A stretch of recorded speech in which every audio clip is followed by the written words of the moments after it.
मेरा नाम बदरुद्दीन अत्तार है और मैं मुबालिक की दावत इस्लामी युगांडा. माशाअल्लाह. Alhamdulillah Azza wa Jalla, I'm very happy to have come for the Ijtima of 7 days. So now my question goes like this. What is the Sharia ruling regarding good behavior between me and my brothers and sisters from different mother but the same father? इन्नमल मोमिनून इख्वतुन, मुसलमान आपस में भाई भाई, तो रिश्ता तो मौजूद है.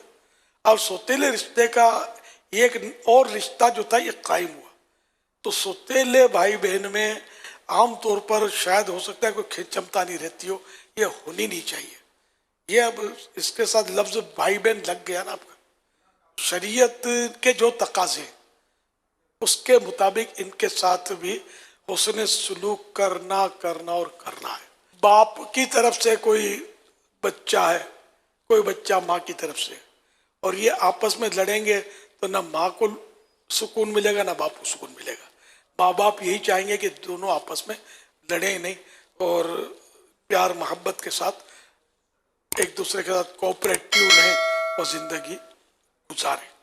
अब यहाँ बात सूरतें होंगी पर्दे वगैरह की, वो तो निभानी होगी. सौतेला बाज़-औक़ात बल्कि वैसे भी उमूमी तौर पे हमारे यहाँ उनको भी कहते हैं कि जैसे माँ दोनों की एक है, बाप अलग था, या बाप जो है वो एक है, माँ अलग अलग है, तो इसको भी सौतेला कहते हैं. नया पैदा हुआ जो जी, पहले के वो सगा उसका एक दूसरे के जो थे. जी, तो इसमें भी तो इसके हुकूक तो और बढ़ जाएंगे. बात सूरत में विरासत का भी हुक्म होगा, दीगर अहकाम इसके ऊपर भी आएंगे. इस माँ बाप की भी खुशी है, इनकी इताअत है, तो वही शरीयत के दायरे में रहकर हर एक को अपना मतलब रोल अदा करना है. जो आप हमेशा एक तरगीब इरशाद फरमाते हैं जो बच्चों के लिए कि अगर वालिद मतलब वालिदा का इंतकाल हो जाए तो अपने वालिद की शादी के तरफ जाएं, और वालिद का इंतकाल हो जाए तो अपनी माँ की शादी की तरफ औलाद को जाना चाहिए. और ये जो शादी से घबराते हैं ना, इसकी शायद एक वजह ये भी है कि फिर जो बच्चे होंगे ना वो सौतेले बच्चे की, या वो अगर एक पहले से बच्चे हैं तो इनकी आपस में अंडरस्टैंडिंग ना होने की वजह से भी ये शायद घबराते हैं. तो औलाद अगर दिल बड़ा करे और इस तरह के हालात पैदा करे तो शायद कई खराबियों पर काबू पाया जा सकता है. असल वो माँ बाप जो नया शौहर है वो बच्चे लाए, उसको पालने का उसको जज्बा नहीं होता जी, मेरा बच्चा नहीं है. इसी तरह शादी जो करेगा वो अगर पता है कि जिससे करना चाहे उसके 3 बच्चे पहले ही हैं जी, तो वो उनका खर्चा उठाने उनको पालने के लिए तैयार नहीं होगा. जी जी, इस मेन रुकावट ने ये भी आती है. दुरुस्त.